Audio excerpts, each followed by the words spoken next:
Okay, people here, the being coined around deceased estate. Deceased estate. What does it mean for sellers, for buyers, for landlords, for tenants? We're going to talk about that today.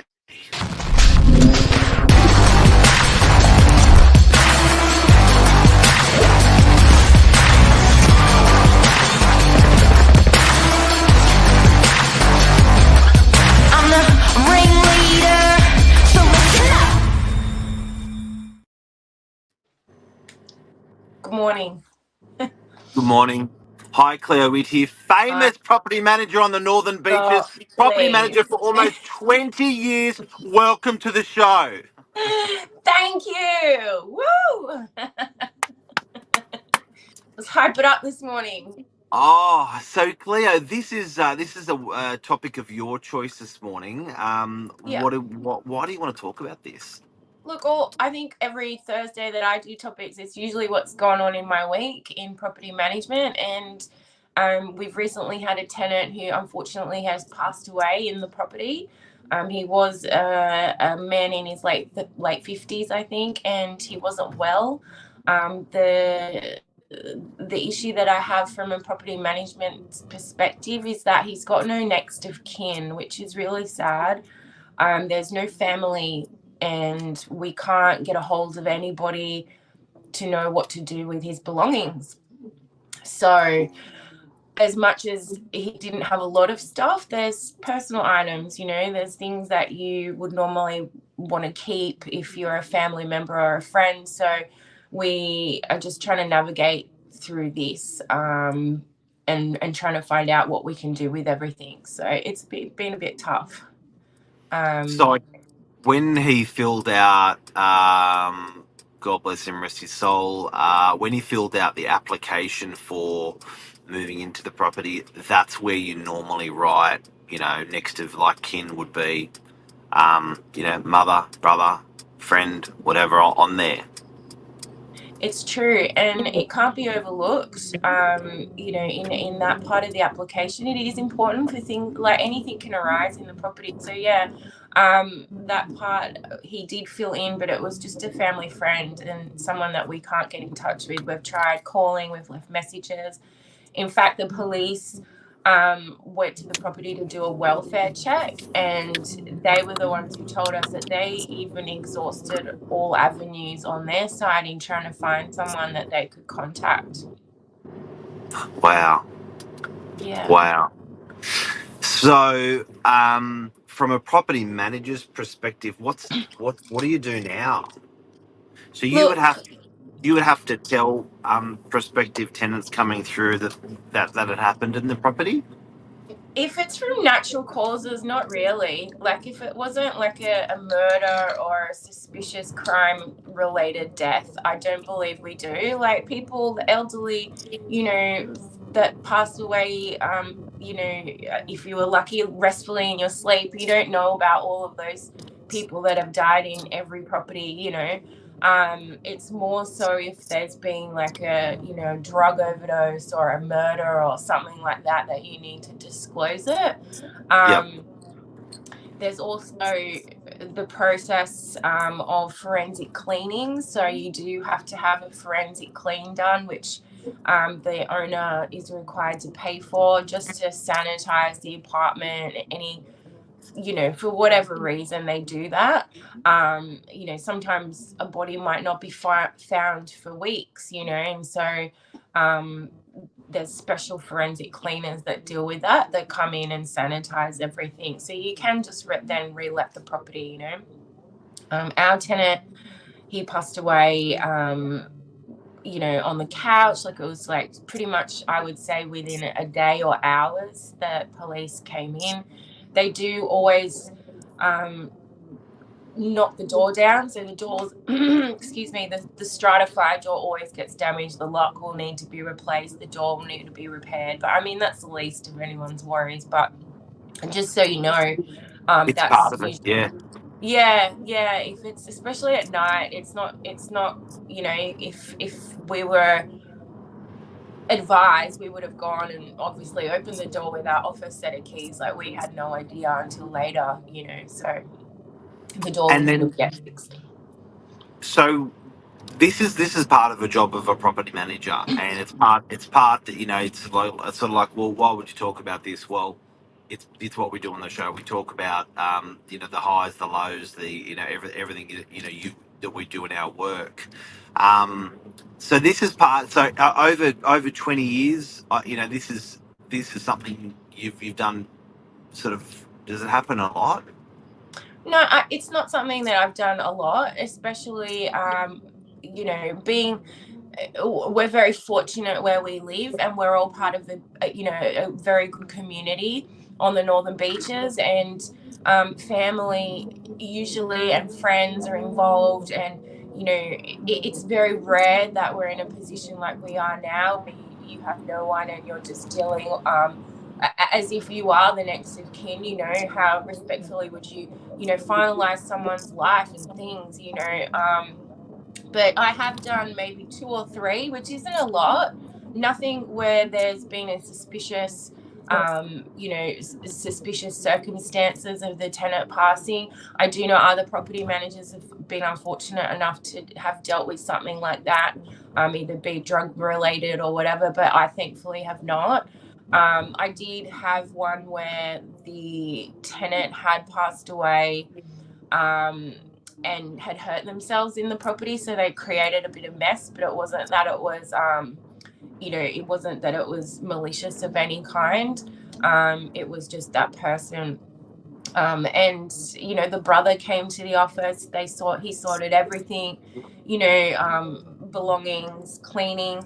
The bond goes back to the tenant regardless of whatever cleanup is involved. And I've been Yeah.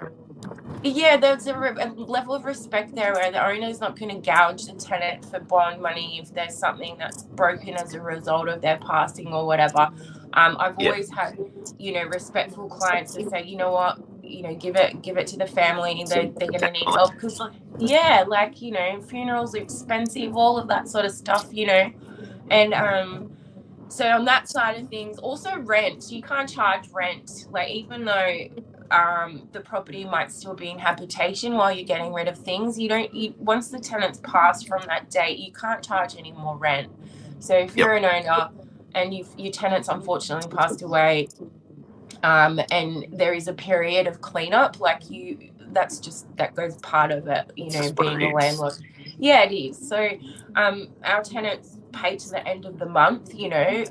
What we do with that, we'll negotiate with the owner, but we don't know, like I said, we've got no one to contact. So even the funeral people, we're reaching out to us for help. So we're going to go through, we've booked a council cleanup for just furniture items that might be valuable to the tenant, but they're not valuable antiques. They're just your everyday couch, bedside table or whatever.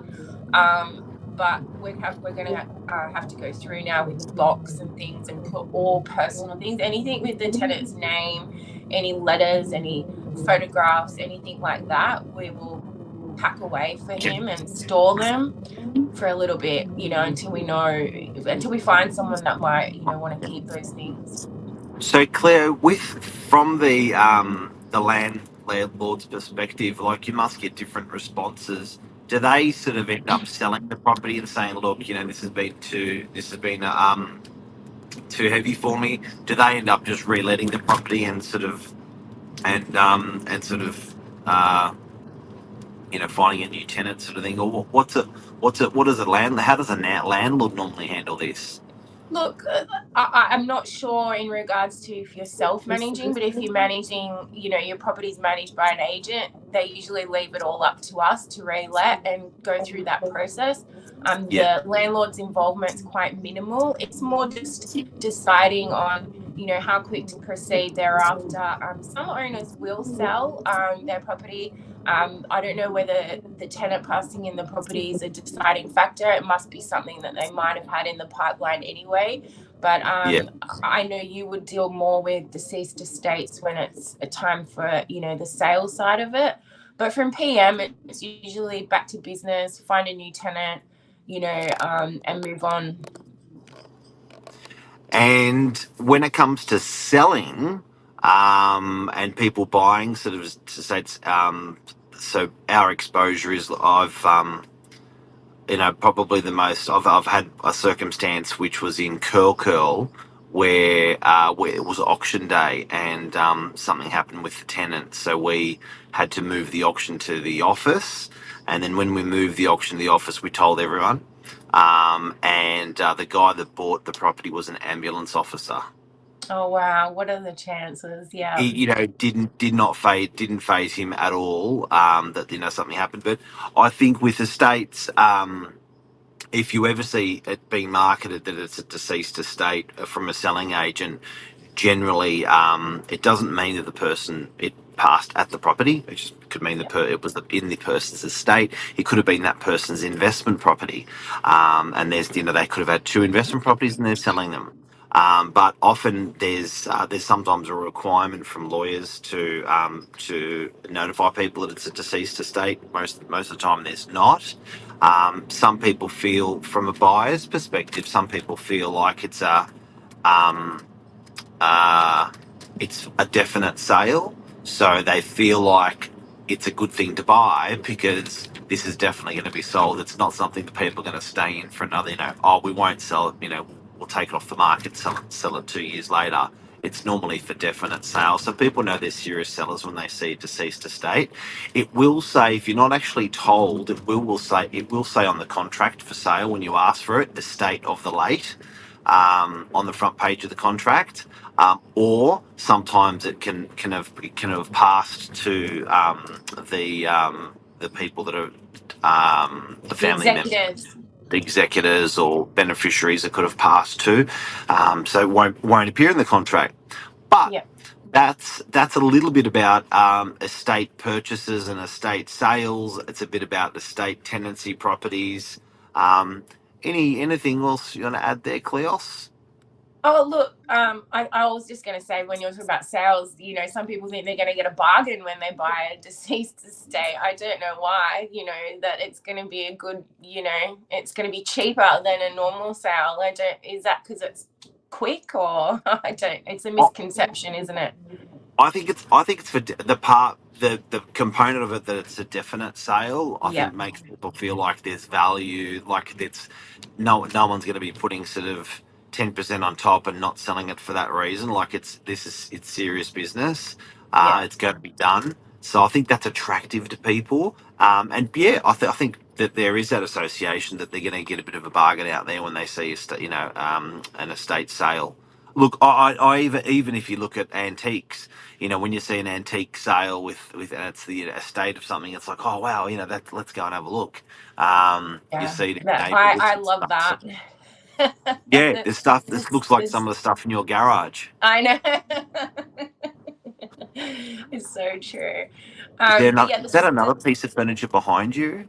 it is actually, that's velour. It's a avant-garde, and there's another two matching sofas. That's my favorite one of all time. So It yeah, made it. It made it into the house. it's in my bedroom. So That's that's estate furniture. it's It's it. estate furniture. The late Auntie Mandy, my great aunt who passed away. Look at Um, that.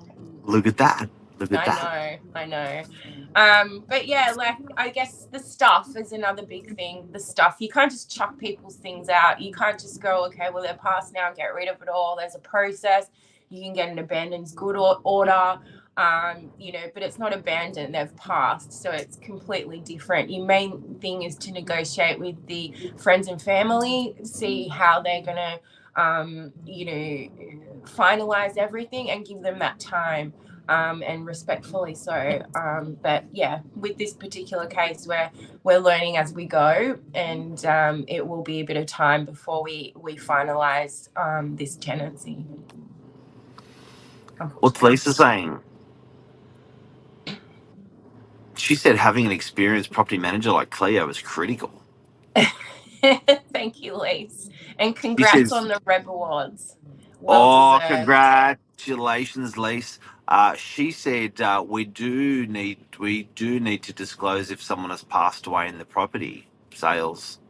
Uh, Definitely. Yeah. and Ray's given us a big heart, and he said that Ixa Kalsi. Is that Greek? No, I don't think so. Adixkalsi? No. Right. Thank you very much for your wonderful experience today, Miss Cleo. No problem. I'll speak Have to a you lovely later. day. And You guys, too. it's maybe a topic on people's mind at the moment where it's happening to you. We wanted to have it out there. Bit of a difficult one to navigate through, but we got there. Yeah. Yeah. There's Respectfully. plenty of topics. We'll see you next Thursday. Bye. See ya. Cheers, bye-bye.